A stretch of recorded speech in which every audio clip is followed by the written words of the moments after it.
ဘာဖိတ်စားမှာလဲဒီနေ့နဲ့ငါနဲ့လက်မထိုးထားတာ3လပြည့်ပြီဟာဟမ်အချိန်ကြီးအဲ့တော့ကြာကုန်ပြီလားဟဟလားဟုတ်တယ်လေခုမှဟာရီခင်းနေလာလောက်နေနဲ့ထမင်္ဂလာဆောင်တော့တော်ပြီညာဒါပေမဲ့လေငါဒီနေ့ချိန်ထားလေးရှိလို့အဲ့ဒါမနေ့ပြန်ကြမှာနေပြန်လာခဲ့ပါနော်အေးပြီးရောပြောလိုက်ချင်လက်ပြန်တော့စနေပြောင်းလို့ကောနော်ဖိတ်စာရွေးရမှာလေရိုးသားတို့သမီးဝတ်ဆောင်ပြရမှာလေဘာလဲအများကြီးပဲအေးပါသူမကိုရှောင်းပေါင်းနေတာအားရမချင်းစီလားငါလေ你အပြောချင်အဆိုရင်လည်းမြင်းမြချမ်းလို့ထင်တာ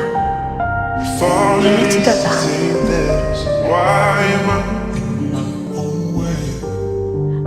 ငါတော့ဖူးမချစ်တာမဟုတ်တာလေငါလည်းမင်္ဂလာဆောင်ဖို့ပတ်သက်တော့တာ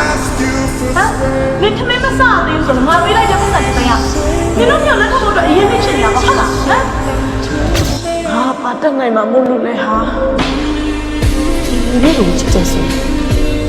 ဒီဒုက္ခမြောင်ကာကွယ်ပြရမှာအဲ့ဆိုငါတို့ဆုံးရှုံးခဲ့တော့ဒီရှင်